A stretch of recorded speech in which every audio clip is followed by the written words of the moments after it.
Shopping करने का plan बनाया है।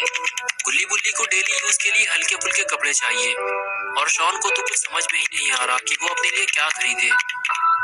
उसे तो बस कंप्यूटर पर गेम खेलने की जल्दी है, लेकिन शॉपिंग करने में थोड़ा टाइम तो लगता ही है। और कुछ देर बाद गुल्ली ने अपने लिए 2 टी शर्ट ऑर्डर किए हैं, गुल्ली के लिए लोअर और अपने 40 भाई शॉन के लिए एक अंडरवियर मंगाई, क्योंकि उसकी पुरानी अंडरवियर बंदर उठाकर ले गए थे। ऑर्डर कंप्लीट होने के बाद आखिर शॉन को गुल्ली के साथ कंप्यूटर पर गेम खेलने का मौका मिल ही गया और फिर दोनों गेम खेलने में ऐसा मस्त हुई कि दोनों को इस बात का भी होश नहीं था कि कब सारा दिन बीत गया और दिन से रात हो गई। और इधर अपना बुल्ली टीवी देखने में मस्त है। बुल्ली ने आज जो आइटम ऑर्डर किया है 2 से 3 दिन में वो डिलीवर हो जाएगा। बुल्ली यही सोचकर बैठा है, तभी बुल्ली का फोन बजने लगा। बुल्ली ने कॉल रिसीव की तो पता चला कॉल करने वाला एक डिलीवरी बॉय है। उसने बुल्ली से बताया कि आपका पार्सल आया हुआ है। बुल्ली ये सुनकर बड़ा हैरान हुआ। उसे ये समझ में नहीं आ रहा कि जो सामान उसने आज दोपहर 1 बजे ऑर्डर किया था वो उसी रोज रात में 9 बजे कैसे डिलीवर हो गया। लेकिन जो भी हो, बुल्ली ने उससे कहा ठीक है तो पार्सल दिए हुए एड्रेस पर ले आओ। तो डिलीवरी बॉय ने बुल्ली से कहा कि अभी रात के 9 बज चुके हैं और हम सिर्फ रात 9 बजे तक ही पार्सल डिलीवर करते हैं, इसलिए आपका पार्सल सुबह 10 बजे तक डिलीवर हो जाएगा। अभी मैं आपके घर से काफी दूर हूँ और मुझे 2 पार्सल और डिलीवर करने हैं। मैं उसे डिलीवर करते हुए वहीं से निकल जाऊंगा। बुल्ली बोला तुम मुझे एड्रेस बताओ कि तुम कहाँ पे हो, मैं खुद तुम्हारे पास आकर अपना पार्सल ले लेता हूँ। तो डिलीवरी बॉय ने बताया कि मैं पुराने कब्रिस्तान के पीछे वाली रोड की तरफ आ रहा हूँ। तो बुल्ली बोला कि तुम कब्रिस्तान के थोड़ा सा और आगे की तरफ आओ, मैं वहीं आ रहा हूँ। तो डिलीवरी बॉय बोला कि ठीक है लेकिन जल्दी आना, मैं कब्रिस्तान के पास ज्यादा देर तक खड़ा नहीं रहूंगा। और फिर बुल्ली गुल्ली और शॉन से ये बताकर घर से निकल गया कि वो पुराने कब्रिस्तान के पास पार्सल लेने जा रहा है।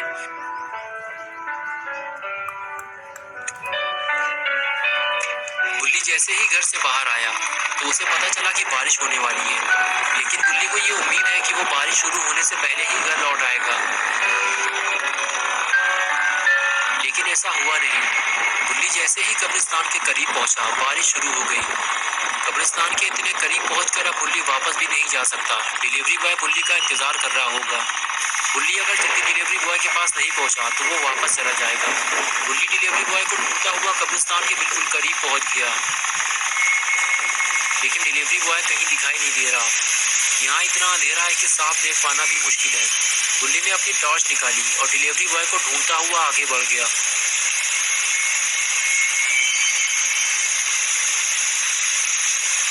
लगता है डिलीवरी बॉय कब्रिस्तान के करीब आया ही नहीं है, या फिर बारिश की वजह से वो वापस चला गया है।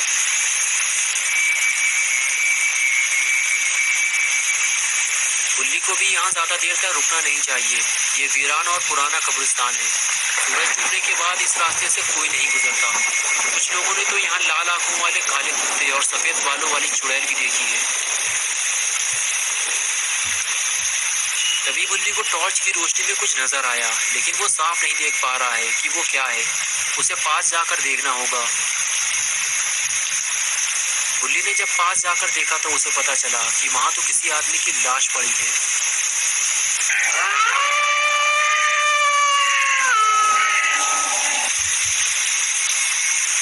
लेकिन ये डेड बॉडी आखिर है किसकी? बुल्ली उस आदमी का चेहरा देखना चाहता था, इसलिए वो धीरे धीरे आगे बढ़ा और जैसे ही बुल्ली ने उसका चेहरा देखा बुल्ली डर गया। वो डिलीवरी बॉय ही था जो बुल्ली का पार्सल लेके आया था। लेकिन इसे मारा किसने? लेकिन जिसने भी उसे मारा है वो कोई चोर लुटेरा तो नहीं हो सकता, क्योंकि पास में ही उसकी वैन खड़ी थी और पार्सल भी वहीं पड़ा हुआ था। अब बुल्ली का ज्यादा देर तक यहाँ रुकना ठीक नहीं है, क्योंकि डिलीवरी बॉय को देखकर तो ऐसा ही लगता है कि उसे अभी थोड़ी देर पहले ही मारा गया है, और जिसने भी उसे मारा है हो सकता है वो आसपास ही कहीं छुपा हुआ हो। बुल्ली जैसे ही स्कूटर के पास पहुंचा तभी उसने कुछ आवाज सुनी। आवाज सुनकर बुल्ली वापस पलटा तो उसने देखा कि डिलीवरी बॉय की लाश को कोई खींचकर ले जा रहा है, लेकिन वो कौन है ये बुल्ली नहीं देख पा रहा। बुल्ली धीरे धीरे लाश की तरफ आगे बढ़ता है ताकि वो लाश खींचने वाले को देख सके।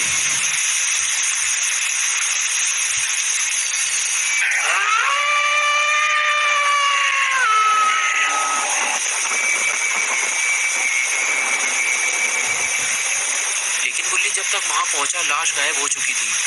बुल्ली ये समझ गया है कि जिसने भी डिलीवरी बॉय को मारा है वो आसपास ही मौजूद है। लेकिन बुल्ली के लाख ढूंढने के बावजूद उसे कोई नहीं मिला।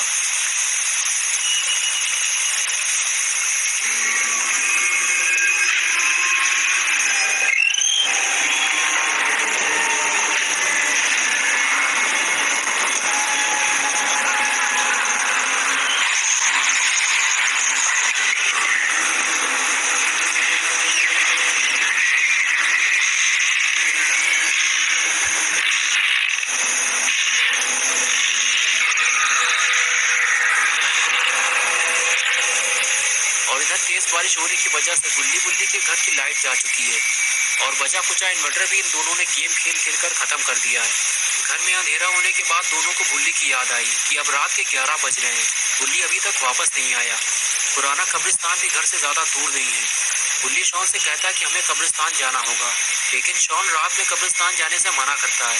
वो कहता है कि पुराना कब्रिस्तान जाना अपनी मौत को दावत देना है। बुल्ली कहता है अगर तुम नहीं जाओगे तो मैं अकेला ही चला जाऊंगा। और फिर अपना पोटी बॉय शॉन बुल्ली के साथ कब्रिस्तान जाने को तैयार हो गया और फिर दोनों साथ साथ कब्रिस्तान की तरफ चल दिए। बुल्ली और शॉन दोनों आज पैदल ही कब्रिस्तान जा रहे हैं क्योंकि कब्रिस्तान यहाँ से ज्यादा दूर नहीं है। दोनों बातें करते हुए आगे बढ़ने लगे।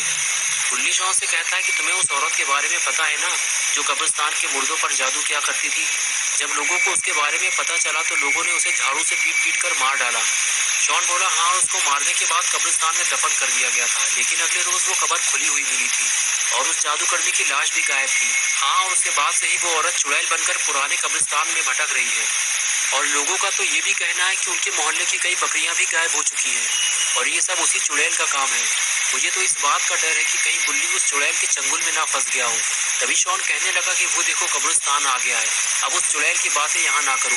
बुल्ली और शॉन बातें करते करते आखिर कब्रिस्तान पहुंच ही गए। कब्रिस्तान पहुंचते ही बुल्ली ने देखा कि बुल्ली जो स्कूटर लेकर आया था वो सामने ही खड़ा हुआ है। शॉन कहता है ये भी तो हो सकता है कि बुल्ली बारिश से बचने के लिए कहीं छुप गया हो। बुल्ली कहता है हाँ, ऐसा हो सकता है, आगे चलकर देखते हैं, आओ मेरे पीछे। ये कहकर बुल्ली और शॉन आगे चल दिए।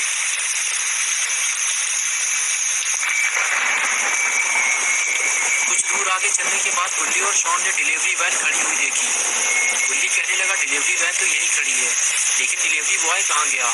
शॉन कहता है कि मुझे लगता है कि दोनों वैन के अंदर होंगे। ये कहकर दोनों वैन की तरफ आगे बढ़ते हैं और जब शॉन वैन खोलकर देखता है तो वैन के अंदर पार्सल के अलावा उसे कुछ भी नहीं मिलता। बुल्ली कहता है मुझे कुछ गड़बड़ लग रही है, बुल्ली के साथ कुछ बुरा हुआ है। शॉन कहता है कि डिलीवरी बॉय भी तो गायब है, वो कहाँ गया। ये कैसी आवाज है, ऐसा लगता है कि जैसे किसी ने कब्रिस्तान का गेट खोला है। चलो चलकर देखते हैं। ये कहकर दोनों कब्रिस्तान के गेट की तरफ चल दिए।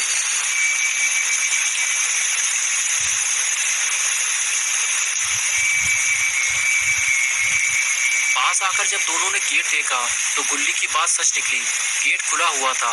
बुल्ली बोला मैंने तुमसे कहा था ना ये गेट खुलने की आवाज है, या तो कोई अंदर गया है या फिर बाहर। वो देखो किसी ने हमारी स्कूटर भी गिरा दी है, लेकिन दिखाई कोई नहीं दे रहा। मुझे लगता है कि हमें बाबा को बुलाना चाहिए क्योंकि मेरे समझ में तो कुछ नहीं आ रहा। वो क्या था, यहाँ कुछ था जो मुझे देखकर भाग गया। मैंने किसी चीज को जाते हुए देखा है।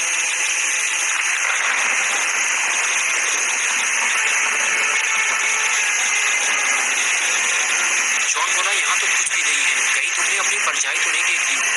बुल्ली बोला मैंने अपनी आंखों से कोई काली चीज भागते हुए देखी है, वो परछाई नहीं थी। शॉन बोला वो क्या है, उधर देखो जरा। बुल्ली और शॉन ने जब सफेद बालों वाली औरत देखी तो दोनों की हालत खराब हो गई। कहीं वो चुड़ैल तो नहीं है, लेकिन फिर भी दोनों हिम्मत करके आगे बढ़ गए। वो सफेद बालों वाली औरत एक कबर के पास जाकर उसके ऊपर बैठ गई। बुल्ली और शॉन उसका पीछा करने लगे, लेकिन ये दोनों जैसे ही उसके पास पहुंचे वो औरत उठकर खड़ी हो गई। उसने कबर खोली और उसके अंदर कूद गई। बुल्ली और शॉन ये देखकर समझ गए कि ये कब्रिस्तान में रहने वाली चुड़ैल है और इसी ने बुल्ली को कहीं गायब किया है। लेकिन ये क्या है।